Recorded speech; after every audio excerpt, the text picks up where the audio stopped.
Sige sir. Naay pangutana? Sige Sir Jorami.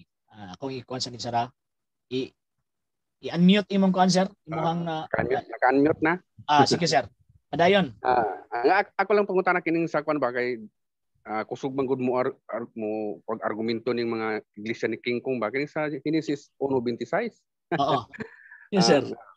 Di ba sa atong kuan nga nag-exist na si Kristo diha? Oh.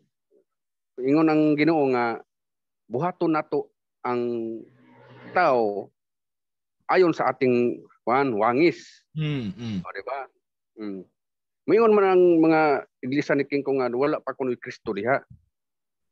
O nga malay akong pangutan nga nag-exist na ba jud si Kristo diha kay kung wala pa si Kristo diha kay mga anghel man daw ang gisultian sa Ginoo diha.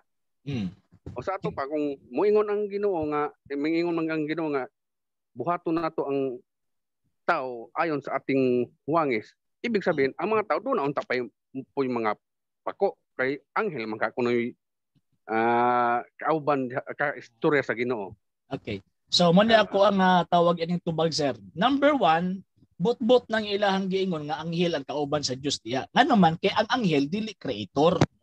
Pag-ingon sa Dios nga, let us make man in our own image and likeness. Buhaton nato ang tao sama sa tong kagaling dagway ug kasamahan. Ang kauban niya pareho niya creator. Ang anghel dili creator, creature ang anghel.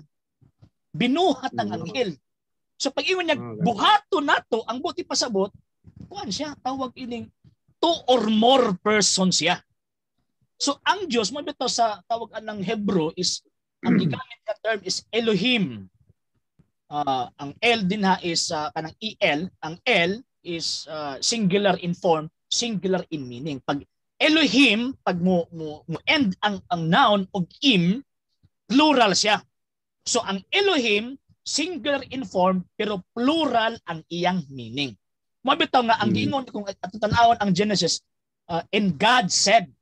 Wala giingon and God said. Nga naman tungod kay ang term nga Elohim singular pero ang iyang meaning is plural. Question, kinsa may kauban ni sa Dios ana sa pagbuhat ana niya sa gitawag og tao? Manang dingon si San Juan 1:1, sa sinugdan mao ang pulong kauban sa Dios og ang pulong Dios. Sa kuno, og ang pulong kauban sa Dios. Kinsa man ang pulong kauban sa Dios? Pag 14, maunang nahimong tao. Kinsa man na? Si Ginoong Jesucristo. Mana si Kristo mismo niingon, San Juan kapitulo 17:5. Ato ang basahon na. Morning lisod kan dugay-dugay na kakaatbang og di Katoliko ba kay ang sitas mulag nako.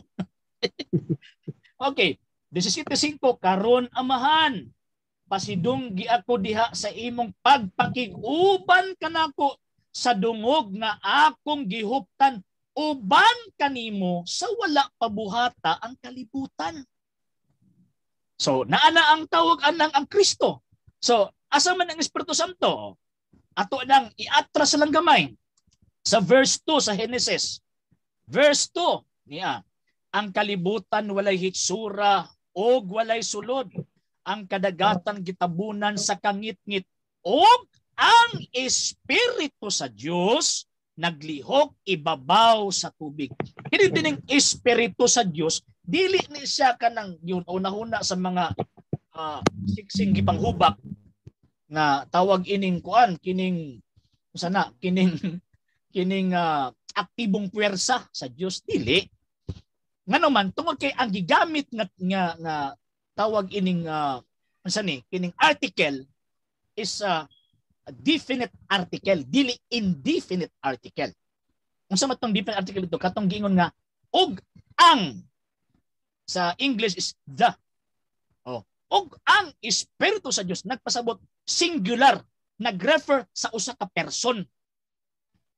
So mao na nga naagid ang tulo, ang Amahan, ang Anak ug ang Espiritu Santo. Again, dili pwede ang anghel ang ilang kauban ana nga panahon tungod kay ang anghel dili creator. Unya ang kauban sa Dios ana is creator.